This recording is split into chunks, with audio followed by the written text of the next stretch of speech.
This is the Detroit Sports Podcast Network. Yes, Bryce Underwood is probably going to decide the ceiling of Michigan's upcoming season, but not the way I think a lot of you are assuming. We'll discuss that and more next on this week's episode of Michigan Podcast. But there's going to be one team that's going to play solely as a team. No man is more important than the team. No coach is more important than the team. The team, the team, the team. Looks deep for Anthony Carter. Waits for it. Hit. Caught. They said you can't be Ohio State. Now what? Brady gets terrific. Throws it. Get it. Touchdown. Knight again. Schultz just before Brazil got him. And a leaping interception by Woodson. Harbaugh back to throw over the middle. Caught by Collier at the 5 on his feet. Touchdown, Michigan. On its way. It's good. He's 5'7", 179 pounds, a junior at Michigan. But Jamie Morris packs a wallop, and he delivers for Bo Schembechler. And here's your first play. Pressure coming. Sacked. It is Glenn Steele, number 81, who fought his way through the traffic. Option. And Robinson calls his own number, and he's going to score. Oh, an easy touchdown for Robinson and Michigan.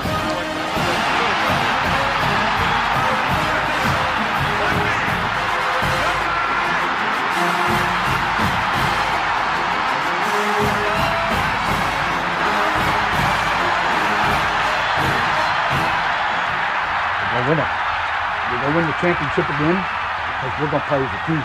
And when we play as a team and the old season is over, you and I know it's going to be Michigan again. Michigan.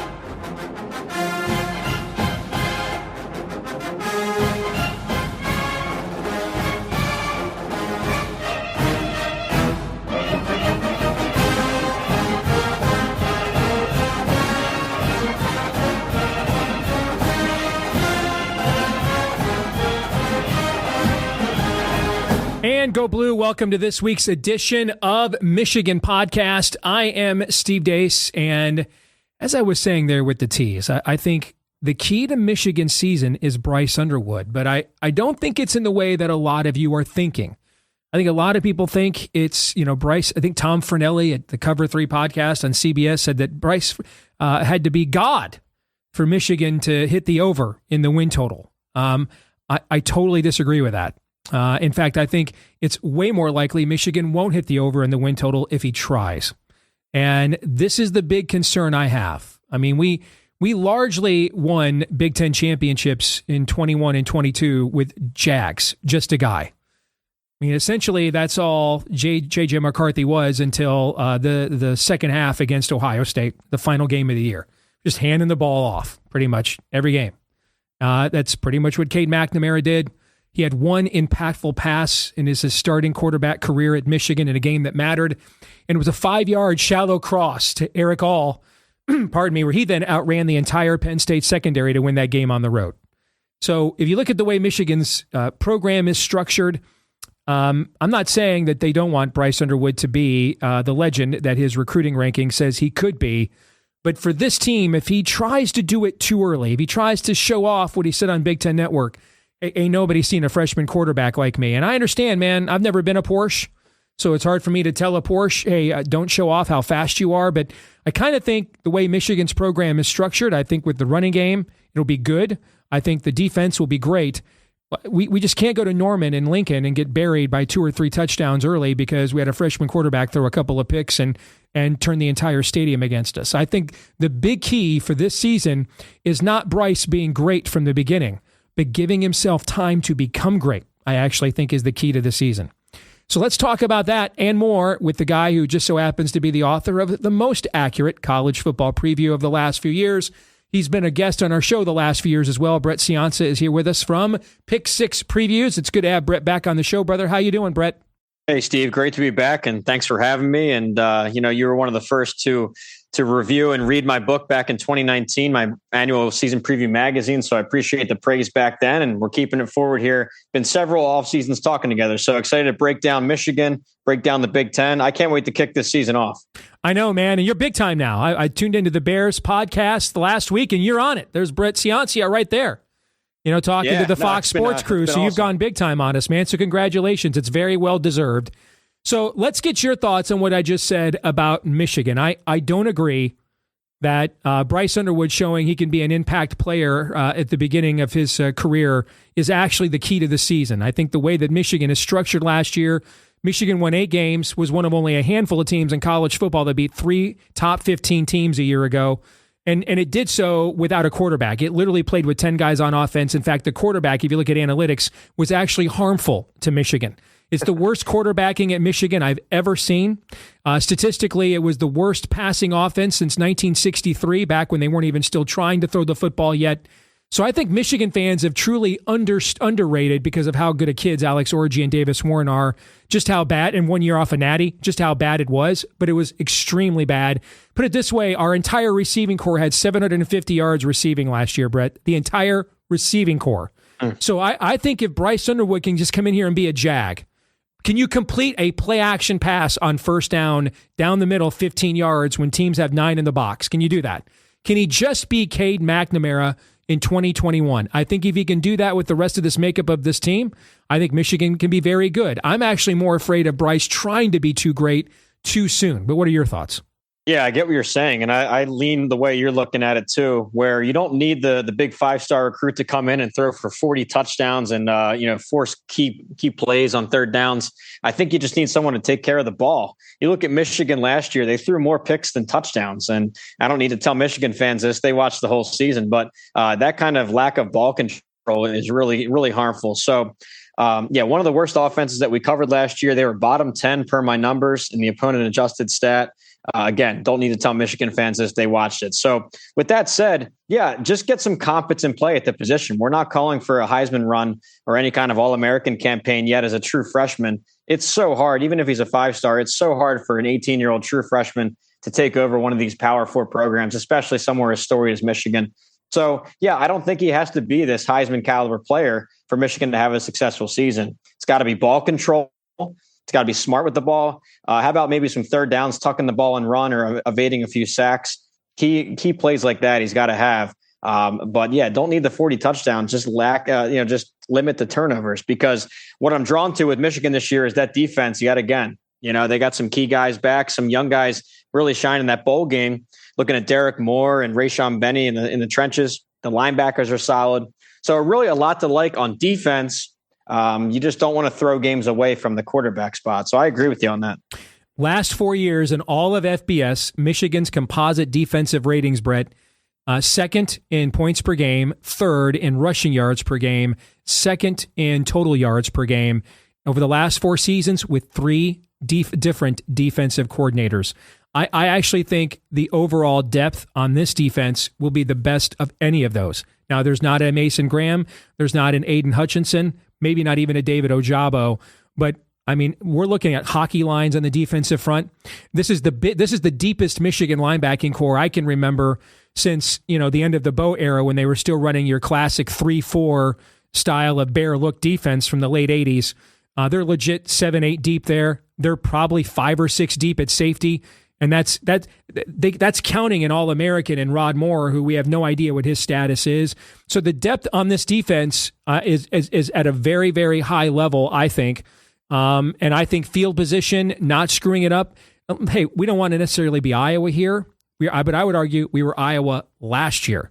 All right. So what we just don't need is a quarterback, I think, who's going to force the football a lot and give teams short fields that against that defense they're probably not going to earn on their own if they got to drive it, Brett. Yeah, they fit the Iowa mold, at least advanced stats-wise, because it was a rare pairing of bottom 10 offense with a top 10 defense. So that's been Iowa's calling card. I think if you're Michigan, you want to get to even average or even slightly above average on offense to pair with this defense now you're talking about a top 25 team overall. So that's why I've got them number 18 nationally coming into the season, probably higher than most there. Have them competing for fourth in the Big Ten, which these mega conferences, they might get 3-4 teams in the playoff bracket. So they're right in the mix. They have one side figured out. I agree with you with the linebackers. They're the only Big Ten team to get both their linebackers on my all Big Ten team. The pair there of Hausman and Barham. I love that pair, and they can go a couple more layers deep in there. So, yeah, it's going to be defense first, and that's strong enough to keep them in the top 25 projections here. And then it's just you got to muster enough offense out of this new look system. I mean, I like the hire Chip Lindsey. He's had success and yardage and points everywhere. So we'll see. I can't wait to see this team and this offense here come Saturday. How much can you analytically forecast the future with a player like Bryce who hasn't played yet, Brett? I believe he's the first consensus number one overall player who was a quarterback since Trevor Lawrence. A couple of the services had Quinn Ewers number one a few years ago, but I think he's the first consensus since Trevor Lawrence. He's also in a very unique scenario where they're switching to a new offense. I mean, philosophically, it'll be largely the same, but a lot of the jargon, formations, and stuff are going to be different. And so that any quarterback was going to have to make that switch at Michigan anyway. And then you factor in as well, he's gone through 45 practices, 15 during the bowl game, 15 during the spring, and then 15 this fall. So how do you factor that in when trying to project what he will actually be?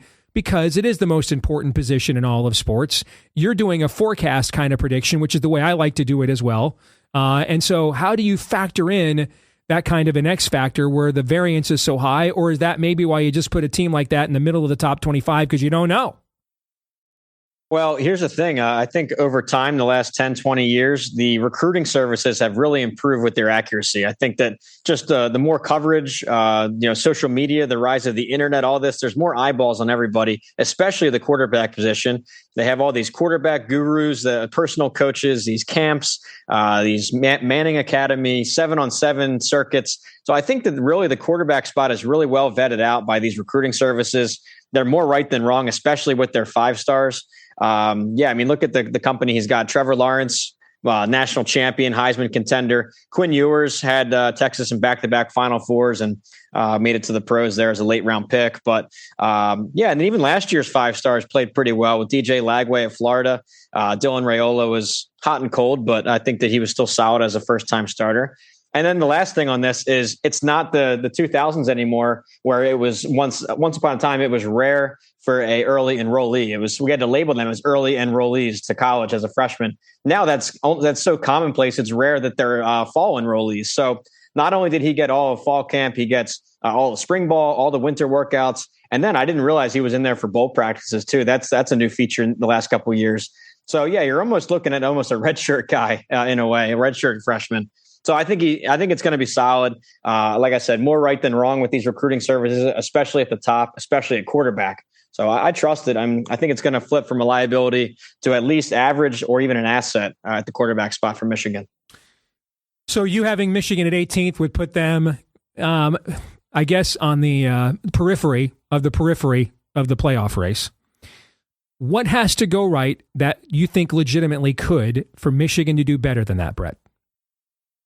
Well, I think you need to get back to the way that they were running the ball a couple seasons ago. I know that last year, just because the quarterback spot was so broken, that allowed the defenders to pack the box and limit the run game too. So the whole thing collapsed. But I think with better quarterback play, you really want to get back to then be able to establish a consistent run. I mean, it was tough after 2023. You send 6 draft pick linemen to the pros, unbelievable offensive line, back-to-back Joe Moore awards. So you knew you were in for somewhat of a transition last year. I think the goal now is to get back to running the ball. I love the duo there with Jordan Marshall, who's shining the bowl game, and Justice Haynes coming over from Alabama. I like that duo. So I think what we have with the defense, it's a solid top 10 defense. But if they can really establish the run again like they did under those Jim Harbaugh teams, then you start to take pressure off Underwood. The whole thing cascades into a complete team. So I look for that. Can they get back to the old Michigan offensive line from a couple of years ago, or even somewhere near that? Then you're talking, you can get to 8, 9, 10 wins and be in the discussion. So that's a pivotal spot no one's really talking about as much.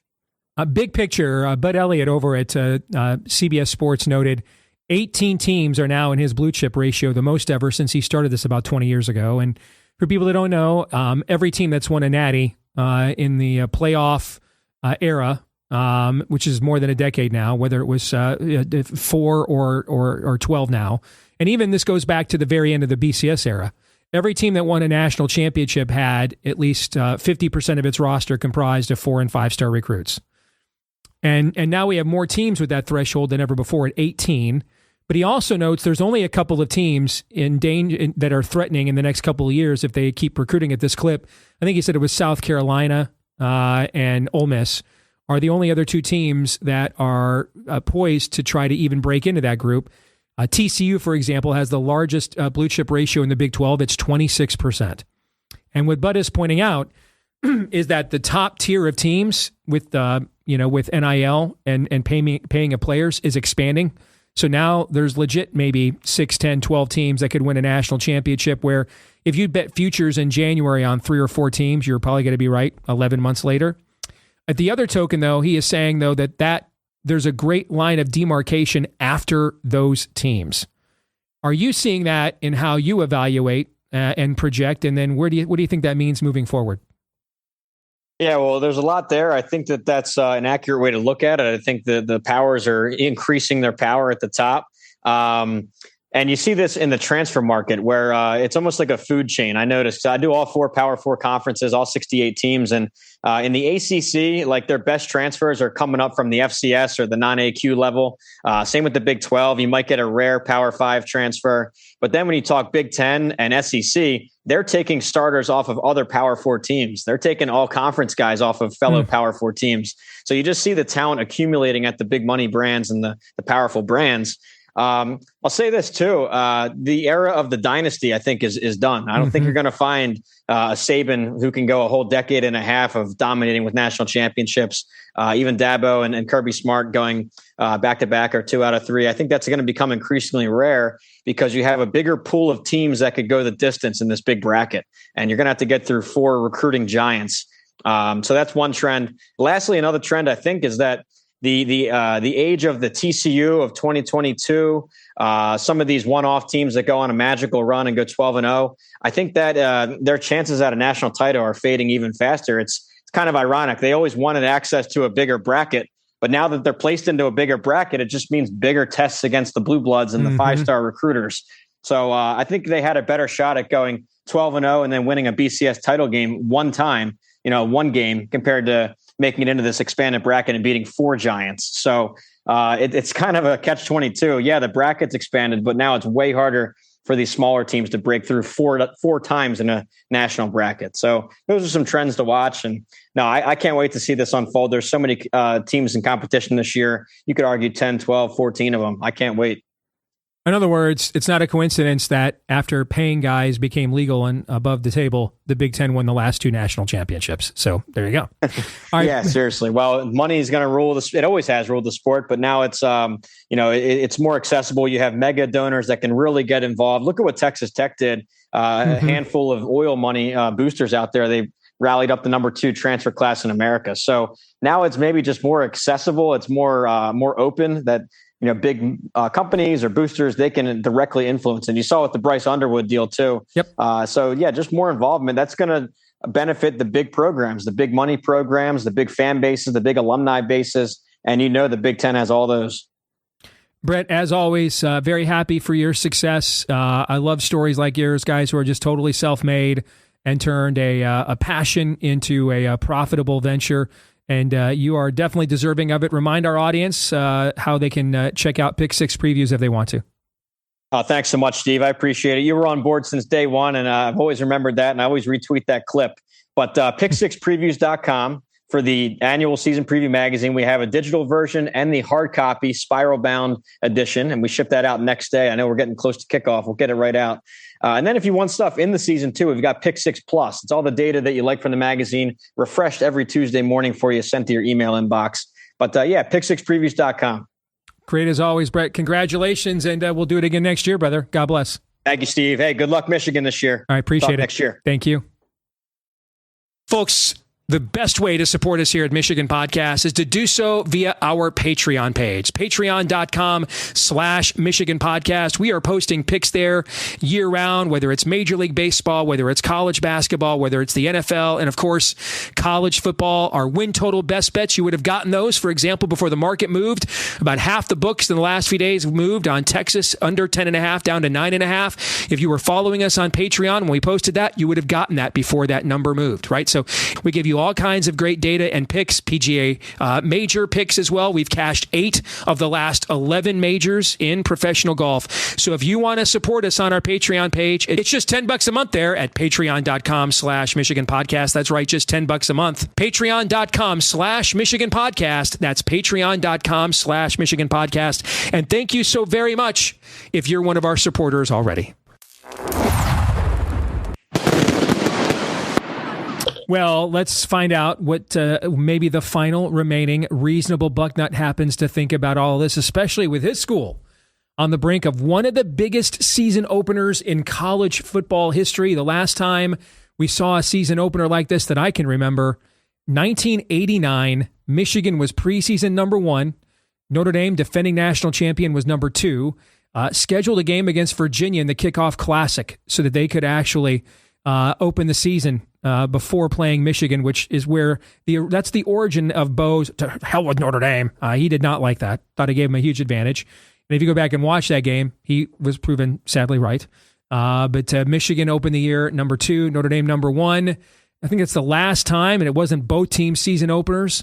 I think a couple years ago, wasn't Alabama maybe 1 and Florida State like 5 or something like that. So it is rare that we have an opening game like this. It's the first time. We've been doing preseason polls for 75 years in the AP. It's the first time ever the preseason number 1 team is an underdog in the opening game of the year. So we're going to talk about that, Bryce Underwood, and what to expect out of Michigan with our good friend here in the 10-Minute War, Mark Rogers. Good to see you, brother. How are you?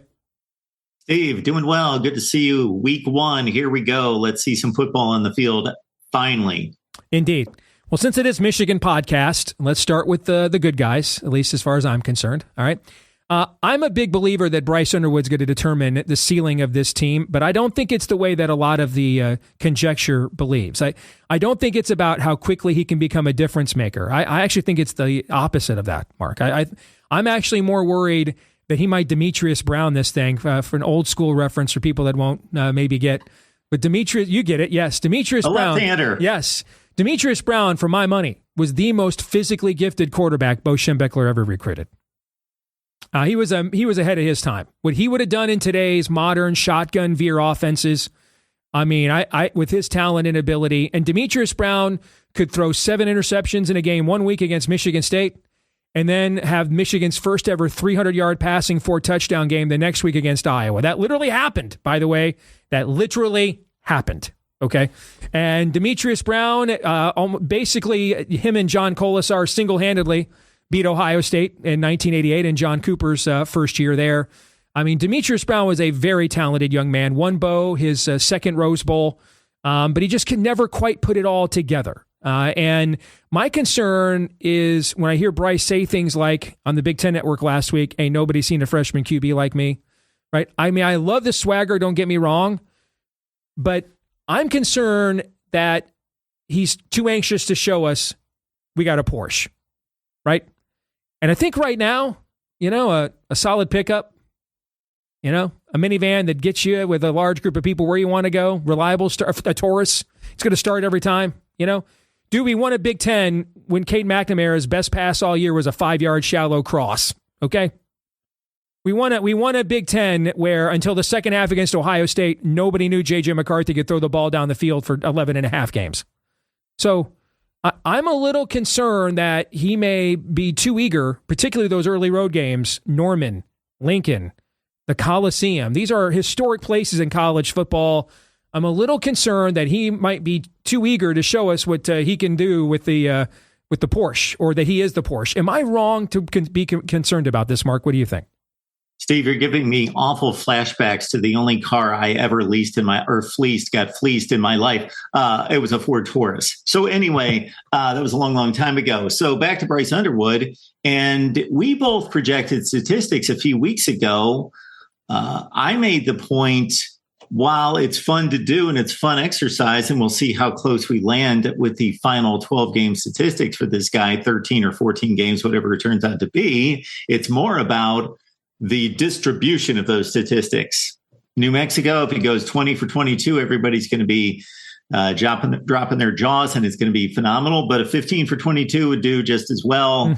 And then carry the third down execution, the lack of turnovers, the maintenance of the red zone, all of those things against the big teams in the big games. And to play along the vibe that you got from Bryce Underwood's comments would be, I'm just a few minutes removed from listening to Sherrone Moore's news conference from this week. And he was asked about just the hype, the pressure, the expectations placed on him, and if Bryce Underwood is embracing it. And the term Heisman was dropped in the question. And Sherrone Moore said, well, he embraces that. Like, bring it on. Let's go. I can take all of that on. And it sounds good. It sounds confident, but I don't know that that's the wisest approach. You don't want him playing scared, but especially because he's playing with this defense and supported by these two running backs, it's even more imperative that he stays within himself, especially early in the season. Now, Mark, it is possible he is Trevor Lawrence. Think of some of the great true freshmen in modern times: Herschel Walker, Trevor Lawrence, Andy Katzenmoyer. People forget how great he was as a freshman linebacker at Ohio State from day one. Guys who, Jeremiah Smith last year for Ohio State, guys who were instantly transformative. There have been some of those guys, just right from the jump. Leonard Fournette, they were just clearly from, not of this earth. And it didn't take much developmental time to find that out from the moment they stepped on the field.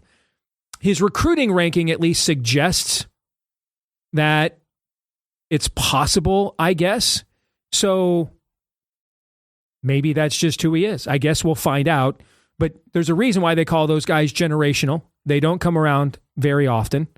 Now, here's the other thing too, Mark. There's not many true freshman quarterbacks that have had 45 practices before their first game.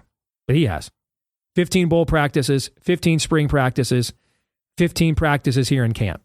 And as Brett Ciancia at Pick Six Previews put it, that's almost like a redshirt freshman, basically. You're practicing that much. So, I don't know. Maybe he is that good. I don't know. Bud Elliott did say that it's the closest thing to Cam Newton he has seen. That's the scouting director for 24/7 Sports. Said that Bryce is the closest thing to Cam Newton he has seen since Cam Newton. So, I don't know. Maybe he is that. I don't know. You did mention a lot of linebackers there and a lot of wide receivers, though. Yes. Completely different. And one quarterback who was completely surrounded by, and one quarterback in Trevor Lawrence who was surrounded by NFL players. Correct. Yeah. Everybody else that I can come up with from a freshman standpoint was a redshirt freshman. Yeah. Bryce Young in particular. Jameis Winston. Guys that I think of instantly, I go to, redshirt freshman. Michael Vick, Jameis Winston, Bryce Young, all redshirt freshmen. Yeah, all redshirt freshmen. And also keep in mind, Trevor Lawrence, of course, didn't start from week one. Clemson, I forget who they played week one, but week two, they went to College Station. Trevor Lawrence was not the starter, and Kelly Bryant actually outplayed him and kept his job for another week or two. And Trevor Lawrence played fine, but he was just a bit of a change up through 8 or 10 passes in that week two game at Texas A&M, but of course he took over a couple weeks later. So Bryce Underwood being asked to do a little bit different than anything we've seen at this level of a program. What else, if anything, about Michigan are you most concerned about beyond Bryce Underwood and his obvious development as a true freshman?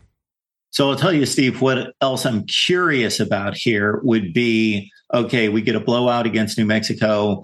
And I believe you asked this question on X concerning, do we want to see Bryce Underwood for the entire game, let him work out the kinks? Or at least more than you normally would if it's like 42-10.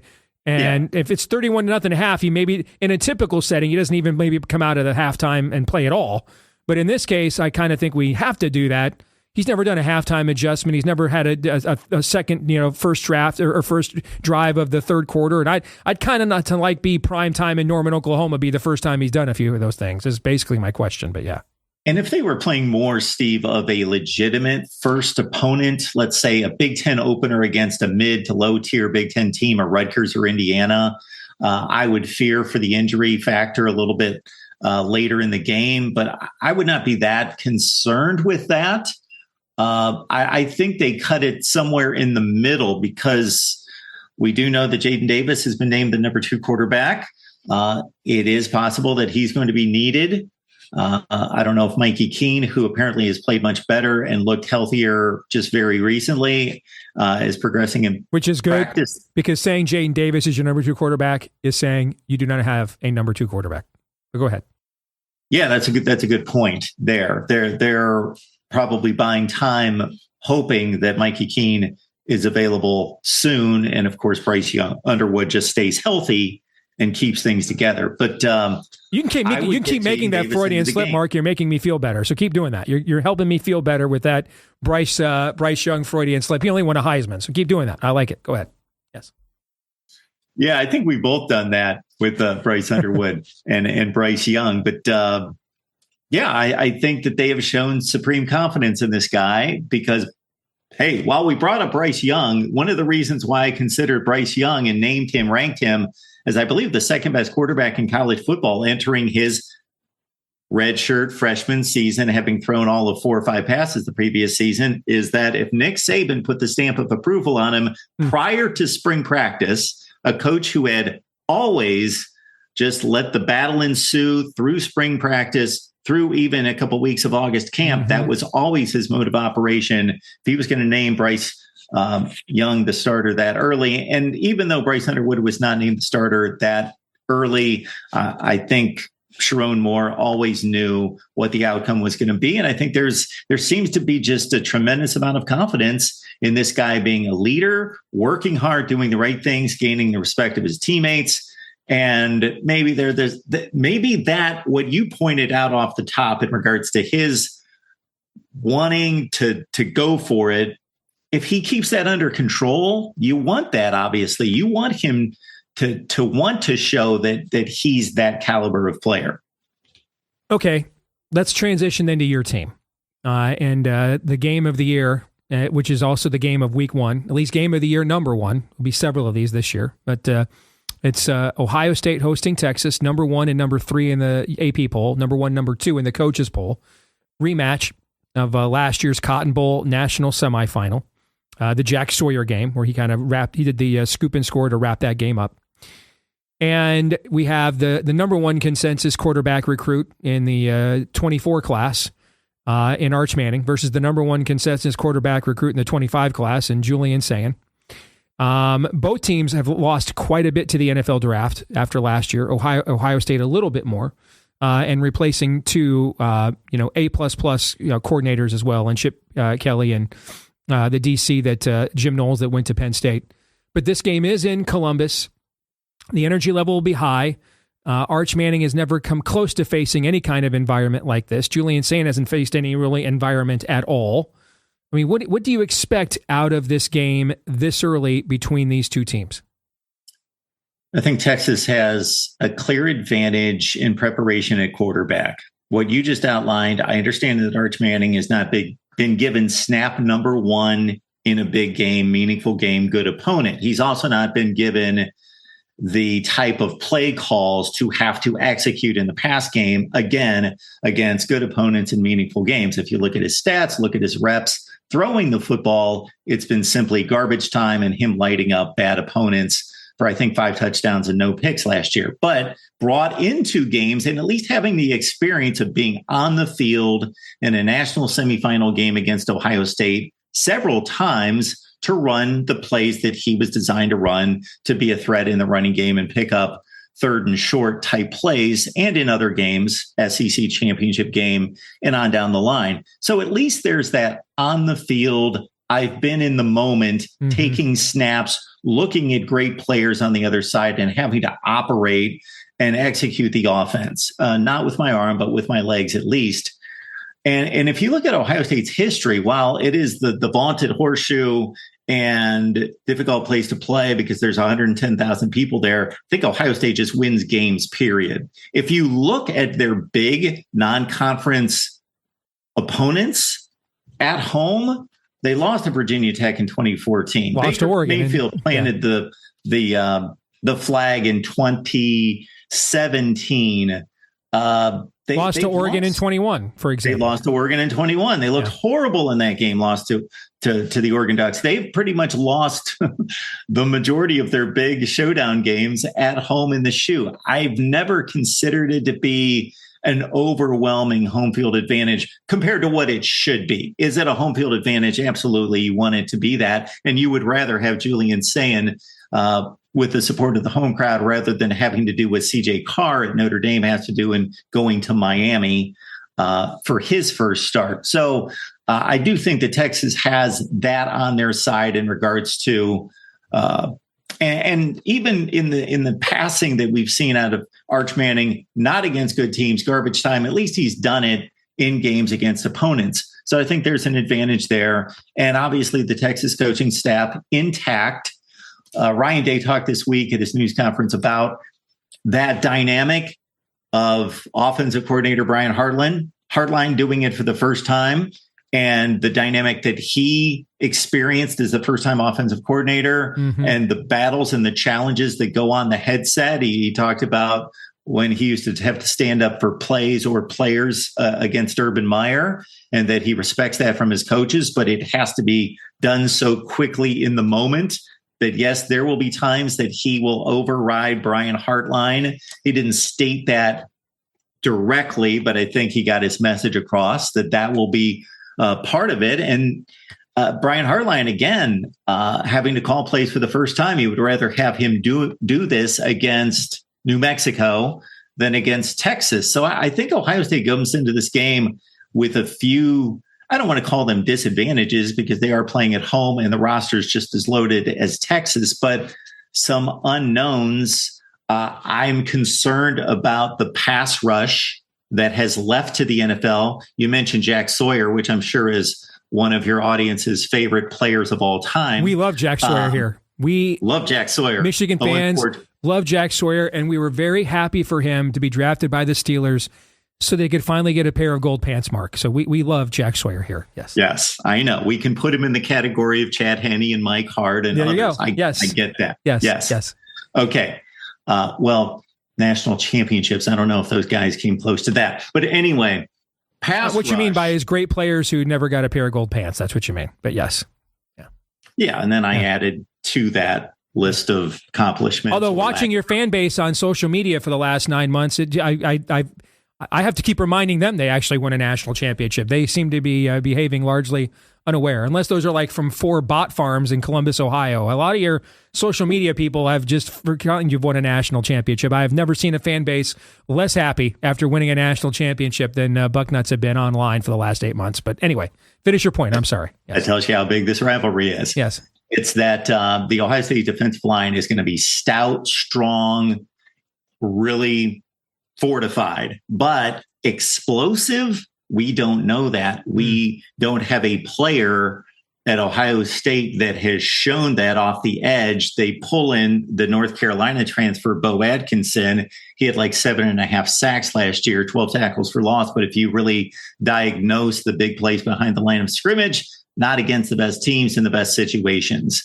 So if they can't get to Arch Manning, we talk about maybe some nervousness out of a first-time starting quarterback in a big game on the road, but that could be put to ease if he's patting the ball in the pocket. So that's a concern of mine. And I just think that there is until proven otherwise, a significant drop-off at running back between the 2 studs they had last year that were picked basically back-to-back in the NFL draft in the second round versus James Peoples, really talented player. CJ Donaldson, more of a grinder, really decent back, but a starter at West Virginia who picked up 800 yards with the Mountaineers.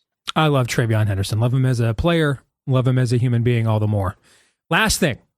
So both of these clubs, I mean, Texas still has the Red River Shootout, still has to go on the road to Georgia, still has to play Texas A&M at the end of the year. Ohio State still has to go on the road to Illinois. This is their highest preseason AP ranking for Illinois since 1990.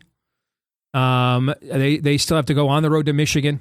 They still have to host Penn State, who was just a few points behind Texas for preseason number 1 in the AP poll. My point being, there are still, for both of these teams after this, several losable games on the schedule. Which team, after a loss, would you rather be? Which team do you think can more quickly put this behind them and move on to the rest of their season, given what you think they have or still could become?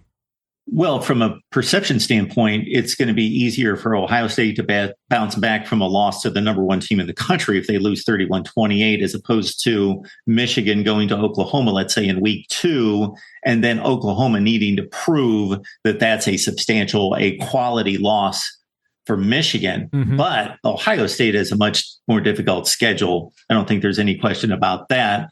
And therefore, Michigan can afford... I'm sorry, I meant Ohio State or Texas. My mistake. I meant between Ohio State and Texas, brother. That's who I was talking about. Oh. Yeah, which of those teams if because one of them's going to lose on Saturday.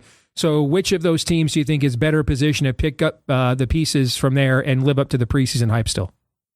I think basically Texas plays a more manageable schedule. We saw that they played arguably the worst schedule, the easiest schedule in the SEC last year. Mm-hmm. And if your audience understands the way the SEC set this up, is that it's the identical schedule to last season, in which Texas's opponents in the SEC won 35% of their conference games. Same schedule, they just switch home and road.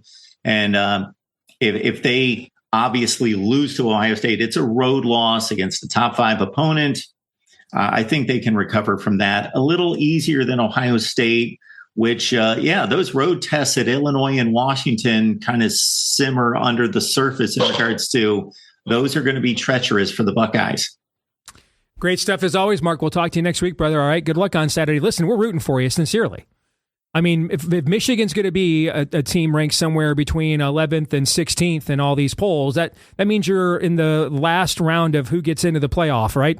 And it doesn't do any good to have us, and it's probably not going to be against a second team from the Big 12 or a third team from the ACC. It's probably going to be from another 4 or 5 place team in the SEC. So it would only help Michigan and the rest of the Big Ten's playoff perception for Ohio State to win this football game. So. Plus, we want you as highly ranked as possible for that last game of the year, Mark.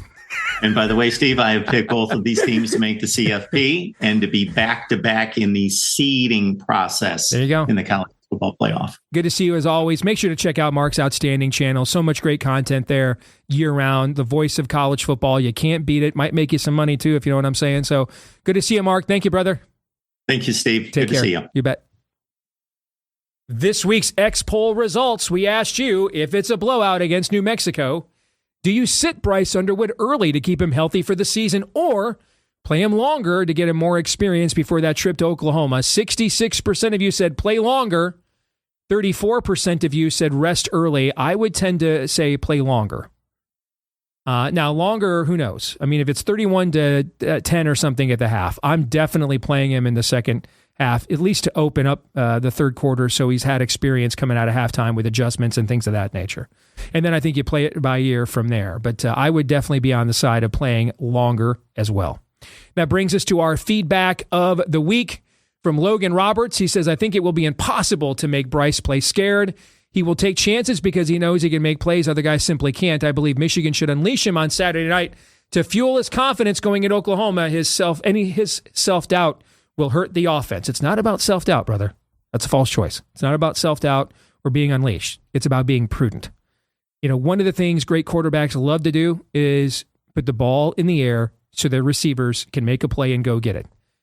I don't know how many receivers we have to make a play and go get it. I mean, Chad Henne was throwing to first-round pick Braylon Edwards, NBA draft pick Jason Avant, NBA draft pick Steve Breston. Those guys you can just throw the ball up to and tell them to go get it. I'm not entirely sure you can tell Samaj Morgan and Fred Moore and Channing Goodwin, here's the ball, go get it. You know? So it's not about being scared or unleashed. It's about being prudent and self-aware and understanding the players you have around you and what they are and are not capable of, and therefore what you are and are not capable of. As a quarterback, you can't throw it to yourself. All right? So it's about being prudent. All right? Cade McNamara wasn't great. Wasn't spectacular, but he was prudent. And that was good enough to win a Big Ten championship in a year that a lot of people, myself included, thought this is probably the season that Jimmy's going to get fired. So I think that's the kind of year we need to have this year, at least early. At least early. I do. All right, that'll do it for this week's episode of Michigan Podcast. Of course, we made it. The most wonderful time of the year is here. It is finally game week. Hope all of you enjoy it. And thank you for enjoying this episode. Let us know and let others know that you enjoyed it as well with a comment, with a 5-star review, whether that's here on YouTube, iTunes, or elsewhere. That helps us to find more Michigan fans just like you. You can also follow us in between episodes and hear me melt down in real time during games.